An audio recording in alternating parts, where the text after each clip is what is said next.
ჰაძაბეს ენაში არ არსებობს სიტყვა ომი. მათთვის უცხოა კერძო საკუთრების ცნება. ისინი არ იმარაგებენ საკვებს მომდევნო დღისთვის.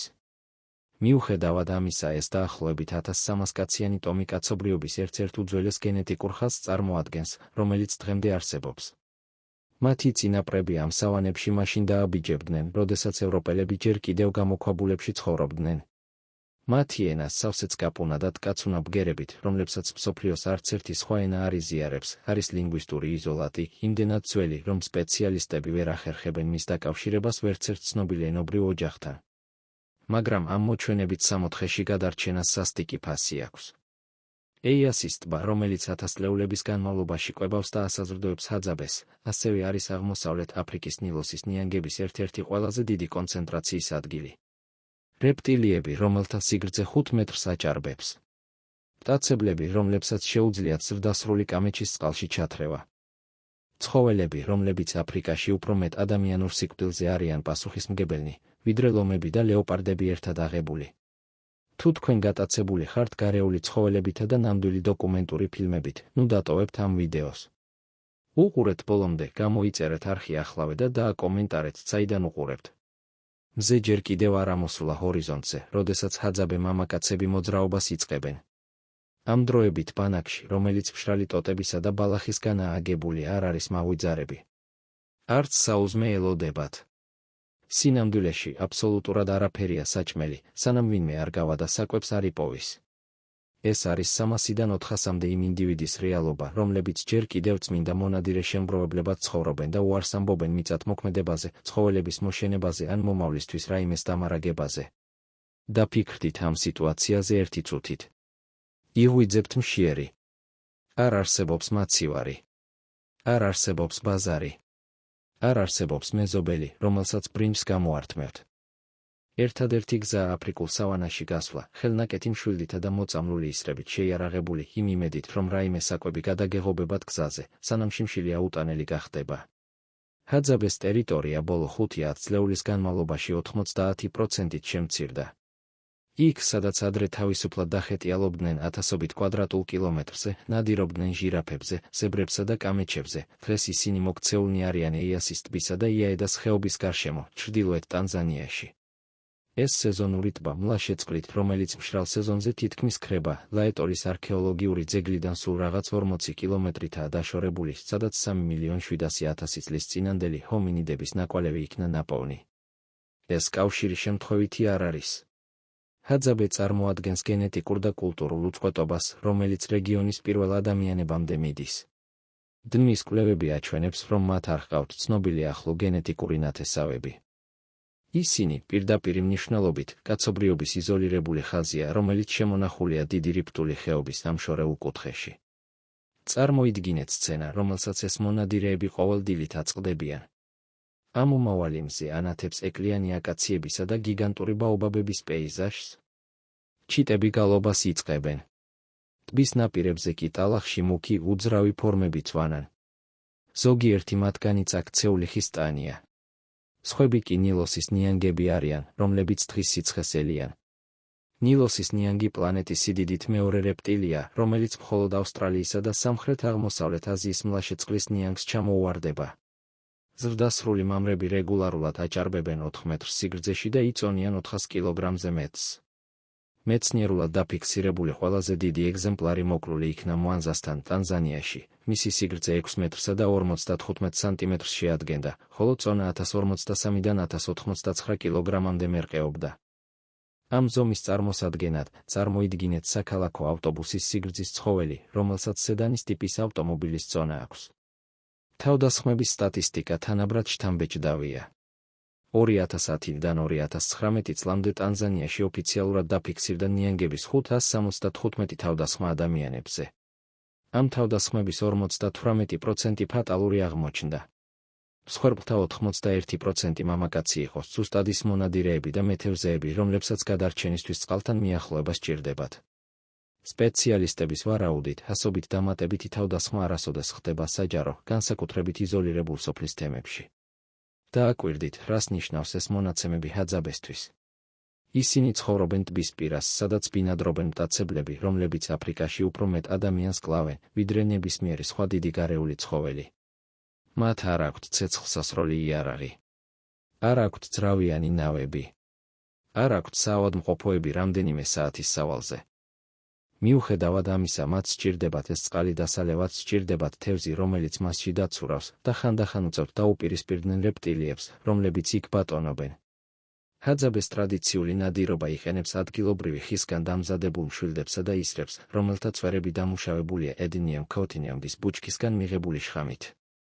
ეს შხამი მსხვერპლს რამდენიმე საათის განმავლობაში პარალიზებას უკეთებს, რაც მონადირეებს საშუალებას აძლევს დაჭრილ ცხოველს მანამ სდიონ, სანამ ის არ დაეცემა. ეს ტექნიკა იდეალურად მუშაობს იმპალებზე, დიკდიკებზე, პავიანებზე და უფრო დიდ ცხოველებზეც კი, როგორიცაა კუდუ და გარეული ღორი. თუმცა ის საშინლად არაეფექტურია ნიანგების წინააღმდეგ. შეაფასეთ პრობლემა. დიკდიკი დაახლოებით 5 კილოგრამს იწონის. იმპალა შეიძლება 60 კილოგრამამდე გაიზარდოს. ზრდასრული ნილოსის ნიანგი კი ადვილად აჭარბებს 400 კილოგრამს. განსხვავება მხოლოდ ზომაში კი არა, ანატომიაშიცაა. ნიანგის კანი ბუნებრივი ჯავშანია, რომელიც შედგება ძვლოვანი ქერცლებისგან, რომლებსაც ოსტეოდერმები ეწოდება. ისინი განსაკუთრებით მკვრივია ცხოველის ზურგზე. ისრები, რომლებიც ადვილად შედიან ანტილოპის კანში, ნიანგის ჯავშანს ისე სცილდებიან, თითქოს უბრალო ტოტები იყოს. ჰაძაბე მონადირეებმა ეს მწარე გამოცდილებით ისწავლეს თაობების განმავლობაში.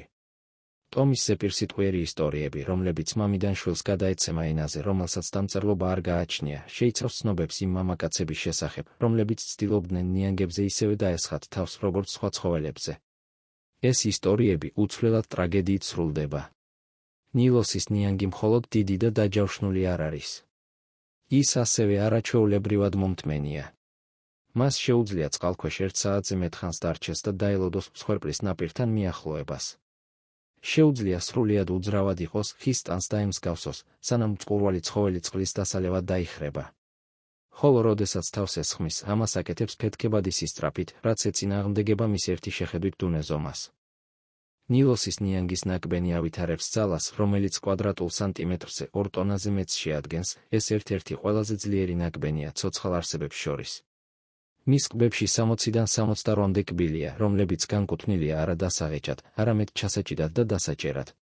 ნადირობის ტექნიკა გულისხმობს მსხვერპლის წყალში ჩათრევას და სიკვდილის ტრიალის შესრულებას, მთელი სხეულის ძლიერ როტაციას, რომელიც დიდ მსხვერპლს ანაწევრებს.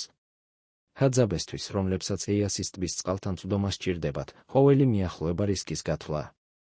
მამაკაცებმა შეიმუშავეს დაკვირვების ტექნიკა, რომელიც თაობიდან თაობას გადაეცემა. მათ ისწავლეს წყლის ზედაპირზე იმნაზი ტალღების ამოცნობა, რომლებიც წყალქვეშა მოძრაობაზე მიანიშნებენ. ისწავლეს ქერცლების იმ ნიმუშების გარჩევა, რომლებიც ნიანგს მცურავი ხის ტანისგან განასხვავებენ. ისწავლეს, რომ ნიანგები მზეზე გამოსვლას დილის პირველ საათებსა და გვიან ნაშუადღებს ამჯობინებენ, როდესაც სხეულის ტემპერატურის რეგულირება სჭირდებათ. ეს ეკოლოგიური ინტელექტი წარმოადგენს ათასობით წლის დაკვირვებას, რომელიც პრაქტიკულ ცოდნად არის ქცეული. ჰაძაბემ იცის, რომ ნიანგები კონკრეტულ ტერიტორიებს იცავენ. იციან, რომ დიდი მამრები უფრო აგრესიულები არიან გამრავლების პერიოდში, აგვისტოსა და სექტემბერს შორის. იციან, რომ დედლები, რომლებიც ბუდეებს იცავენ, თავს ესხმიან ყველაფერს, რაც მიუახლოვდებათ, მიუხედავად ზომისა თუ საფრთხის ხასიათისა. ჰაძაბესა და ნიანგებს შორის ურთიერთობა მხოლოდ მტაცებლისა და პოტენციური მსხვერპლის კავშირი არ არის. ეს ასევე არის რესურსებისთვის კონკურენცია. იგივე თევზი, რომელზეც ნიანგები ნადირობენ, ტომისთვის ცილის მნიშვნელოვანი წყაროა. იგივე წყლის წერტილები, სადაც ნიანგები ცხოველებს უსაფრდებიან, არის ის ადგილები, სადაც ჰაძაბემ დასალევი და მოსამზადებელი წყალი უნდა შეაგროვოს. ანთროპოლოგიური დოკუმენტები ადასტურებენ, რომ ჰაძაბე ტრადიციულად ერიდებოდა ნიანგებზე ნადირობას კულტურული ტაბუებისა და რეპტილიებთან დაკავშირებული სულიერი რწმენის გამო. ბევრ აფრიკულ კულტურაში ნიანგები აღიქმებიან როგორც სულთა სამყაროსთან დაკავშირებული არსებები, ცოცხალთა და მკვდართა სამყაროს შორის გადასასვლელების მცველები. თუმცა ეს პატივისცემა არავის იცავს თავდასხმისგან. როდესაც თავდასხმა ხდება ჰაძაბეს ტერიტორიაზე, თემის პასუხი მათ სოციალურ ორგანიზაციას ავლენს. ჰაძაბეს არ ჰყავს ფორმალური ბელადები ან ლიდერები. გადაწყვეტილებები კოლექტიურად მიიღება, ჩვეულებრივ, ყველაზე უფროსი და გამოცდილი მამაკაცების რჩევების გათვალისწინებით. არ არსებობს შურისძიების ან ორგანიზებული სამაგიეროს გადახდის სისტემა. თუ ტომის წევრს ნიანგი მოკლავს, ბანაკი უბრალოდ სხვა ადგილას გადადის. ეს მობილურობა ჰაძაბეს გადარჩენის საფუძველია. ტიპური ბანაკი ერთ ადგილას მხოლოდ 4-დან 6 კვირამდე რჩება, სანამ გადაადგილდება. როდესაც ვინმე ავად ხდება ერთ ადგილას, მთელი ჯგუფი გადადის, რადგან დაავადებას ადგილს უკავშირებენ და არა შინაგან მიზეზებს. როდესაც ნადირობის ან შეგროვების რესურსები იწურება, მოძრაობა გრძელდება. როდესაც ნიანგი თავს ესხმის, ლოგიკა იგივეა, პრობლემა ადგილშია და არა ნიანგში. თუმცა არსებობს სიტუაციები, როდესაც დაპირისპირება გარდაუვალი ხდება. უკიდურესი გვალვის პერიოდები ეიასის ტბას გაფანტულ ბუბეებად აქცევს, რაც ადამიანებსაც და ნიანგებსაც წყლის ერთსა და იმავე შემორჩენილ წყაროებთან აკონცენტრირებს. ასეთ მომენტებში მშვიდობიანი თანაარსებობა შეუძლებელი ხდება. ჰაძაბე მონადირეებმა, რომლებიც ნიანგებთან დაპირისპირებას ირჩევენ, შეიმუშავეს სპეციფიკური ტექნიკა ამ ექსტრემალური სიტუაციებისთვის. ცოდნა ზეპირად გადაიცემა და პრაქტიკაში ვლინდება, ის არასოდეს ჩაწერილა. ანთროპოლოგებმა, რომლებიც ტომთან ერთად ცხოვრობდნენ, დააფიქსირეს ზოგიერთი ეს პრაქტიკა, მაგრამ აღიარებენ, რომ ბევრი რამ უცნობი რჩება. პირველი წესია, არასოდეს დაესხა თავს ნიანგს წყალში. წყალში ნიანგს ყველა უპირატესობა აქვს, სისწრაფე მანევრირება, ჩაყვინთვისა და ქვემოდან თავდასხმის უნარი. წარმატების ერთადერთი შანსი გულისხმობს ლოდინს, სანამ ცხოველი მზეზე გასათბობად გამოვა და შემდეგ ხმელეთიდან მიახლოებას, მცენარეულობის საფარად გამოყენებით. მეორე წესი ეხება სამიზნის შერჩევას. ჰაძაბემ ისწავლა, რომ ნიანგის ზურგის ჯავშანი თითქმის შეუმღწევადია მათი ტრადიციული იარაღისთვის. თუმცა მუცელი მნიშვნელოვნად რბილია. თვალები დაუცველია. კისრის სახსარი, თუ მას ზუსტად მოარტყამენ, შეუძლია ცხოველის იმობილიზაცია. მესამე წესი ყველაზე მნიშვნელოვანია, არასოდეს დაესხა თავს მარტო. ნიანგებთან დაპირისპირება კოლექტიური წამოწყება, რომელიც მოითხოვს მრავალი მონადირის კოორდინირებულ მუშაობას. სანამ ზოგიერთი მამაკაცი ცხოველის ყურადღებას ფანტავს, სხვები გადამწყვეტი დარტყმისთვის იკავებენ პოზიციებს. ამ დაპირისპირებების დროს კომუნიკაცია ხდება სპეციალურად ამ მიზნით შემუშავებული ჩუმი ჟესტების საშუალებით. გამოყენებული იარაღი დროთა განმავლობაში განვითარდა. ტრადიციული მშვილდისრის გარდა მონადირეები იყენებენ ცეცხლზე გამომწვარ ხის შუბებს, ბასრი წვერებით, რომლებსაც ნიანგის მუცლის კანის გახვრეტა შეუძლიათ. ზოგიერთმა ჯგუფმა აითვისა მაჩეტეები, რომლებიც მეზობელ ტომებთან განსაკუთრებით დატოგასთან გაცვლის შედეგად მიიღეს. დატოგას ტომს განსაკუთრებული ადგილი უკავია ეიასის ტბის რეგიონის სოციალურ ეკოლოგიაში. ისინი მეცხოველეები არიან, რომლებიც ამ მხარეში მე-20 საუკუნის დასაწყისში მიგრირდნენ მასაის ექსპანსიისგან თავის დასაღწევად. ისინი ამზადებენ ლითონის ხელსაწყოებს, მათ შორის ისრის წვერებსა და დანებს, რომლებსაც ჰაძაბესთან ველურ თაფლსა და ცხოველის ტყავში ცვლიან. ამ სავაჭრო ურთიერთობამ ჰაძაბეს საშუალება მისცა მიეღო ლითონის ტექნოლოგია ტრადიციული ცხოვრების წესის მიუტოვებლად. ნიანგის ტყავი განსაკუთრებით ღირებული გასაცვლელი ნივთია. მაშინ, როდესაც ანტილოპებისა და სხვა პატარა ცხოველების ტყავს თავად ჰაძაბე იყენებს ტანსაცმლისა და დროებითი თავშესაფრებისთვის, ნიანგის ტყავს აქვს საბაზრო ღირებულება, რომელიც სცილდება ადგილობრივ ეკონომიკას. სანაპიროს ვაჭრები, შუამავლები ახლომდებარე სოფლებიდან და ხანდახან ტურისტებიც კი ეძებენ ამ მასალას. ნილოსის ნიანგის მუცლის ტყავი განსაკუთრებით ფასობს საერთაშორისო ფუფუნების ტყავის ინდუსტრიაში. მისი კვადრატული და ერთგვაროვანი ქერცლები, რბილი ტექსტურა და განსაკუთრებული გამძლეობა მას მოდის სამყაროს ერთ-ერთ ყველაზე ძვირად ღირებულ ნედლეულად აქცევს. 40 სანტიმეტრის სიგანის პირველი ხარისხის ტყავი შეიძლება $360-ზე მეტი ღირდეს მხოლოდ დაუმუშავებელი სახით. ჰაძაბესთვის, რომლებიც არ იყენებენ ფულში და ტრანზაქციებში და ხშირად არ ესმით აბსტრაქტული მონეტარული ღირებულების ცნება, ეს ტყავი წარმოადგენს გასაცვლელ ვალუტას იმ ნივთებისთვის, რომლებსაც თავად ვერ აწარმოებენ, ლითონის ისრის წვერები, ქსოვილები ქალებისთვის, რომლებიც ხანდახან თანამედროვე სამოსს ირჩევენ, თამბაქო ან მარიხუანა, რომელსაც ტომის ზოგიერთი წევრი სოციალურად მოიხმარს. ნიანგის ხორცსაც მნიშვნელოვანი ღირებულება აქვს. მიუხედავად იმისა, რომ ჰაძაბე ტრადიციულად ძირითადად ძუძუმწოვრებსა და ფრინველებს მიირთმევს, ნიანგის ხორცი ფასდება ცილის მაღალი შემცველობის გამო. ერთ წარმატებულ ნადირობას შეუძლია 20-დან 30 კაციანი მთელი ბანაკი რამდენიმე დღის განმავლობაში ცილით უზრუნველყოს. მოკრული ნიანგის დამუშავება მიჰყვება სპეციფიკურ პროცედურებს, რომლებიც ზეპირი ტრადიციით გადაიცემა. ცხოველის ცხიმი სათუთად გამოიყოფა და გამოიყენება როგორც საჭმლის მოსამზადებლად, ასევე ტრადიციული სამედიცინო მიზნებისთვის. ზოგიერთ აფრიკულ კულტურაში ნიანგის ცხიმი ითვლება წამლად ყურის ინფექციების, ფილტვების პრობლემების დროს და შხამსაწინააღმდეგო საშუალებადაც კი. ნიანგის თავის ქალას სულიერი მნიშვნელობა აქვს რეგიონის ბევრ ტრადიციაში. მას ხშირად ინახავს როგორც ტროფესის მონადირე, რომელმაც სასიკვდილო დარტყმა მიაყენა, რაც სიმბოლურად გამოხატავს როგორც პირად მიღწევას, ასევე სულიერ დაცვას მომავალი თავდასხმებისგან. ცალკეული კბილები იხვრიტება და გამოიყენება როგორც ამულეტები ან ჩართულია საცერემონიო ხელსაბამებში. სრული პროცესი ნადირობიდან ცხოველის სრულ ათვისებამდე შეიძლება რამდენიმე დღე გაგრძელდეს. ჯერ ხდება შესაფერისი ცხოველის იდენტიფიცირება და მიდევნება. შემდეგ კოორდინირებული მიახლოება, რამაც შეიძლება საათობით ჩუმილოდინი მოითხოვოს.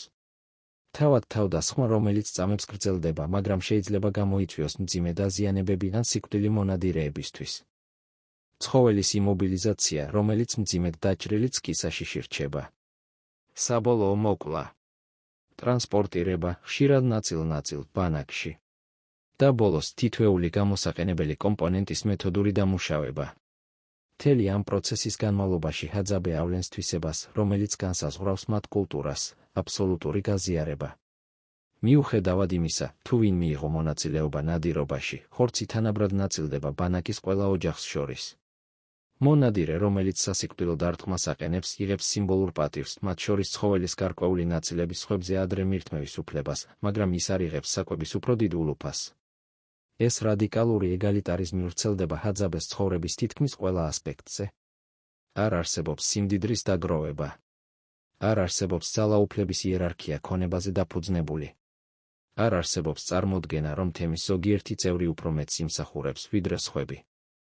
ეს ფილოსოფია შეიძლება უტოპიურად მოეჩვენოს გარედამკვირვებელს, მაგრამ ის წარმოადგენს გადარჩენის სტრატეგიას, რომელიც ათასწლეულების განმავლობაში განვითარდა გარემოში, სადაც თანამშრომლობა სასიცოცხლოდ მნიშვნელოვანია.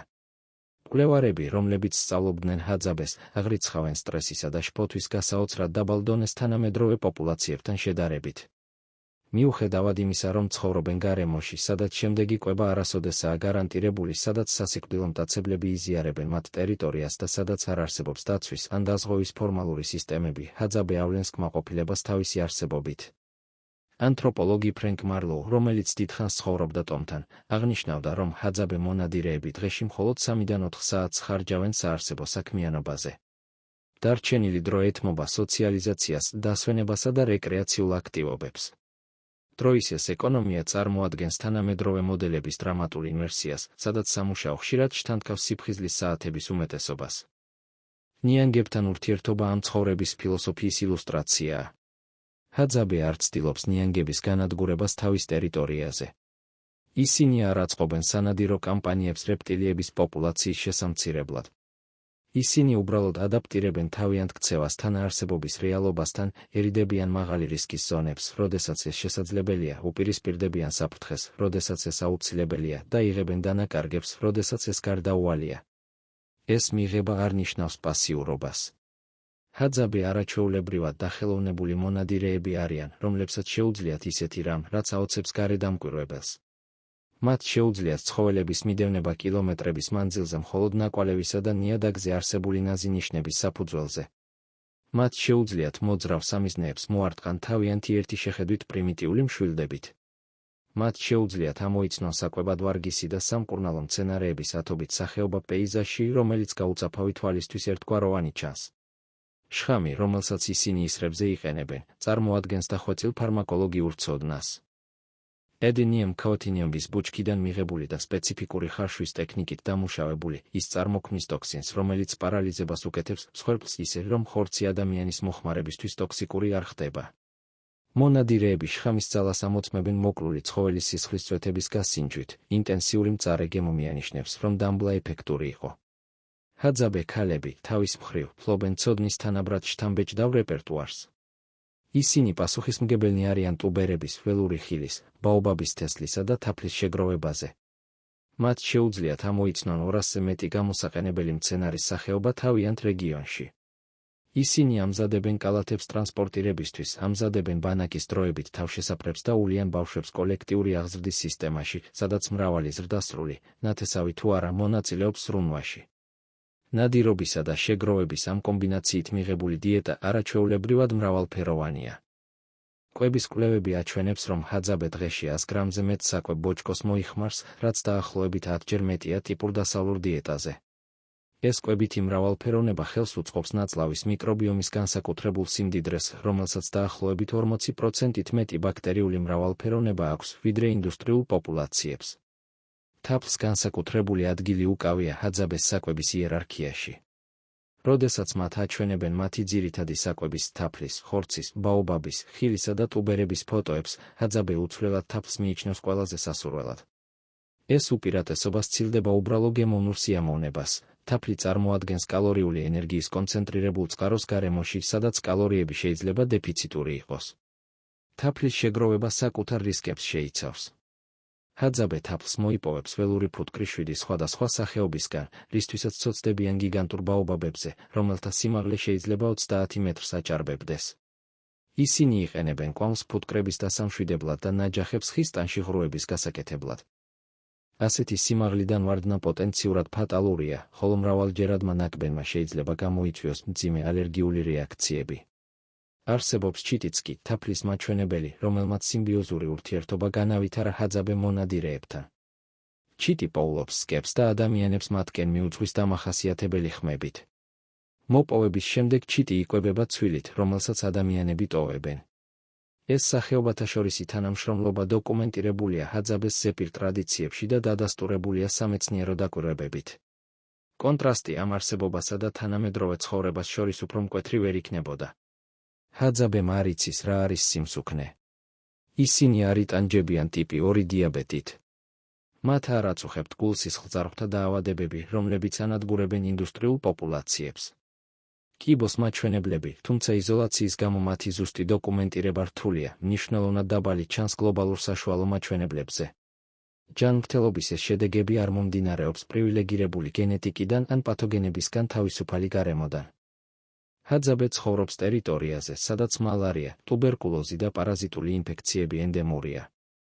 მათ არ აქვთ წვდომა ვაქცინებზე ან ანტიბიოტიკებზე. როდესაც ისინი მძიმედ ხდებიან, ავად ხშირად კვდებიან.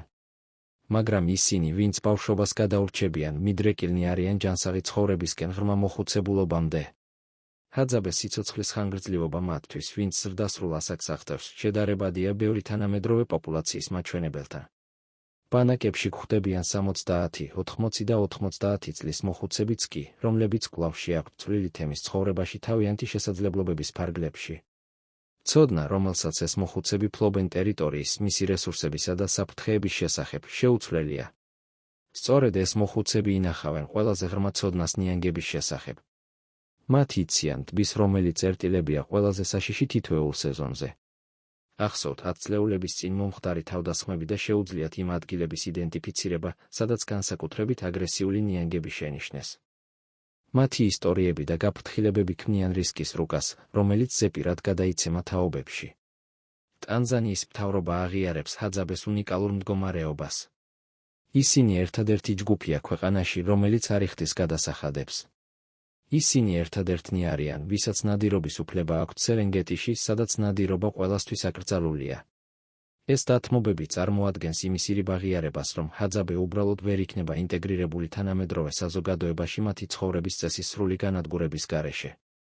2011 წელს დაახლოებით 700 კაციანმა ჰაძაბეს თემა მიიღო საკუთრების ფორმალური ტიტულები 20,000 ჰექტარზე მეტ მიწაზე. ეს იყო პირველი შემთხვევა ტანზანიის ისტორიაში, როდესაც მთავრობამ ოფიციალურად აღიარა უმცირესობის ტომის მიწის უფლებები. გამარჯობა ჰაძაბე მიზეიმა, მაგრამ ამან ასევე გამოიწვია შეშფოთება იმის შესახებ, თუ რას ნიშნავს საკუთრების ფორმალიზაცია ხალხისთვის, რომელიც ტრადიციულად არ აღიარებს ამ კონცეფციას. თანამედროვე გამოწვევები უზარმაზარია. დატო გამწყამსები აფართოებენ თავიანთ ნახირებს ჰაძაბეს ტრადიციულ ტერიტორიაზე, ჩეხავენ ხეებს საძოვრების შესაქმნელად და აფრთხობენ გარეულ ცხოველებს, რომლებზეც მონადირეები არიან დამოკიდებულნი. ისანზუს ფერმერები ბუჩქნარებს სახნავსათეს მიწებად აქცევენ, რითაც ანადგურებენ ველურ ხილს, რომელსაც ქალები აგროვებენ. რეგიონის მოსახლეობა იზრდება, მაშინ როდესაც ჰაძაბეს ტერიტორია მცირდება. ტურიზმი ორლესული მახვილია. დასავლელი სტუმრები იხდიან ფულს, რათა რამდენიმე საათი გაატარონ ჰაძაბე მონადირეებთან ერთად, რაც ქმნის შემოსავალს, რომელსაც ტომის ზოგიერთი წევრი თანამედროვე საქონლის შესაძენად იყენებს. მაგრამ უცხოელების მუდმივი ყოფნა ცვლის ნადირობის დინამიკას, რიტუალებს წარმოდგენებად აქცევს და ჰაძაბეს იმ დაავადებების წინაშე აყენებს, რომელთა მიმართაც მათ იმუნიტეტი არ აქვთ. ზოგიერთი ახალგაზრდა ჰაძაბე ტოვებს ტრადიციულ ცხოვრების წესს, თანამედროვე სამყაროს დაპირებებით მოხიბლული. ისინი სწავლობენ სუაჰილის როგორც მეორე ენას. ეძებენ სამუშაოს ახლო მდებარე სოფლებში. ზოგიერთი ქრისტიანობაზე ან ისლამზე გადადის უარს ამბობს იშოკოს, მზე და ჰაინეს, მთვარე, ტრადიციულ რწმენაზე. ყოველი წასვლა ნიშნავს იმ ცოდნის დაკარგვას, რომელიც არასოდეს ჩაწერილა. ჰაძაბეს ენა იუნესკოს მიერ კლასიფიცირებულია როგორც მოწყვლადი. მიუხედავად იმისა, რომ ბავშვების უმეტესობა მას კვლავ სწავლობს, მისი გამოყენება სულ უფრო მეტად შემოიფარგლება ოჯახური გარემოთი. სუაჰილი, ტანზანიის ეროვნული ენა, დომინირებს გარე სამყაროსთან ურთიერთობაში. ლინგვისტების ვარაუდით, ენის გადარჩენა პირდაპირ დამოკიდებულია ტრადიციული ცხოვრების წესის გაგრძელებაზე. მაგრამ სანამ ჰაძაბე იარსებებს, სანამ მამაკაცები გააგრძელებენ გათენებამდე გაღვიძებას მშვილდისრით სანადიროდ, სანამ ქალები გააგრძელებენ ტუბერების ამოთხრასწვეტიანი ჯოხებით, სანამ ბანაკები გააგრძელებენ გადაადგილებას ყოველ რამდენიმე კვირაში, ეიასის ტბის ნიანგები დარჩებიან ამ ეგზისტენციალური განტოლების ნაწილად. რეპტილია, რომელიც დინოზავრების გაქრობამდე არსებობდა. ტომი, რომელიც მიწათმოქმედების გამოგონებამდე არსებობდა. ორი გადარჩენილი წარმოუდგენლად შორეული ეპოქებიდან, რომლებიც თან არსებობენ სეზონური ტბის ნაპირებზე აღმოსავლეთ აფრიკის გულში. ერთი წარმოადგენს მტაცებლური ევოლუციის მწვერვალს. მეორე წარმოადგენს კაცობრიობის მდგრადობას მისი უძველესი ცნობილი ფორმით. როდესაც ჰაძაბე მონადირე განთიადისას ეიასის ტბის წყალს უახლოვდება, მასთან დააქვს 50,000 წლის დაგროვილი ცოდნა. მან ზუსტად იცის, სად დადგას ფეხი, როგორი მოძრაოს, რას დააკვირდეს. იცის, რომ ნაპირზე გაუმძლევლად მყოფი ნიანგი შეიძლება წამში აფეთქდეს მოძრაობით. იცის, რომ მის ისრებს შეუძლიათ ანტილოპების მოკვლა, მაგრამ რეპტილიებს მხოლოდ აღიზიანებენ. იცის, რომ მისი წინაპრები იმავე მტაცებლებს უპირისპირდებოდნენ და ზოგიერთი მათგანი ვერ გადარჩა თავისი ისტორიების გადმოსაცემად. მიუხედავად ამისა, ის მაინც მიდის. იმიტომ, რომ წყალი აუცილებელია. იმიტომ, რომ თევზი საკვებია. იმიტომ, რომ ხანდახან, როდესაც გარემოებები მოითხოვს, მტაცებელიც კი მსხვერპლად იქცევა. ეს არის გადარჩენის რეალობა სამყაროში სუპერმარკეტების გარეშე, ცეცხლსასროლი იარაღის გარეშე, იმ დაცვის გარეშე, რომელსაც თანამედროვე ცივილიზაცია საბაზისოდ მიიჩნევს. ჰაძაბე ამას უბრალოდ ცხოვრებას უწოდებს. ნილოსის ნიანგმა გადაიტანა 5 მასობრივი გადაშენება, რომლებმაც პლანეტის სახეობების უმეტესობა გაანადგურეს. ჰაძაბემ გადაიტანა ყველა ტრანსფორმაცია, რომლებმაც მონადირე შემგროვებლები ფერმერებად აქციეს, ფერმერები, ინდუსტრიულებად, ხოლო ინდუსტრიულები, ციფრულებად. ორივე მათგანი აგრძელებს არსებობას, როგორც იმ ეპოქების მოწმე, რომლებიც დანარჩენმა მსოფლიომ დაივიწყა. ეიასის ტბის ნაპირებზე ეს ისტორია ყოველ განთიადზე გრძელდება. მამაკაცები სანადიროდ გადიან. ნიანგები წყალში ელიან. და სადღაც შიმშილსა და საფრთხეს შორის, საჭიროებასა და შიშს შორის, პლანეტის ერთ-ერთი უძველესი ცეკვა კიდევ ერთხელ მეორდება. კამერების გარეშე დასაფიქსირებლად. ტექსტების გარეშე დოკუმენტირებისთვის. მხოლოდ ადამიანის სხეულები, ხის იარაღი და მცენარეული შხამი და რეპტილიები, რომლებიც 100 მილიონი წლის განმავლობაში მნიშვნელოვნად არ შეცვლილან. გადარჩენა თავისი ყველაზე სუფთა, ყველაზე სასტიკი და ავთენტური ფორმით. ჰაძაბეს არ სჭირდება დოკუმენტური ფილმები თავისი არსებობის დასადასტურებლად. არ სჭირდება სამეცნიერო კვლევები თავისი ცხოვრების წესის გასამართლებლად. არ სჭირდება, რომ თანამედროვე სამყარო ისინი აღმოაჩინოს, აღფრთოვანდეს ან დაიცვას. მათ სჭირდებათ მხოლოდ ის, რაც ყოველთვის სჭირდებოდათ: ტერიტორია ხეტიალისთვის, ცხოველები სანადიროდ, მცენარეების შესაგროვებლად და სიბრძნე იმ გარემოში გადასარჩენად, რომელიც შეცდომებს არ პატიობს. ეს სიბრძნე მოიცავს იმის ცოდნას, თუ როდის დაუპირისპირდე ნიანგს და როდის უბრალოდ წახვიდე. მოიცავს იმის აღიარებას, რომ ზოგიერთი ბრძოლა არ ღირს, რომ ზოგიერთი სიკვდილი გარდაუვალია, რომ ჯგუფის გადარჩენა უფრო მნიშვნელოვანია ვიდრე ინდივიდუალური დიდება. მოიცავს რეალობის მიღებას ისეთად, როგორიც არის და არა ისეთად, როგორიც გსურს რომ იყოს.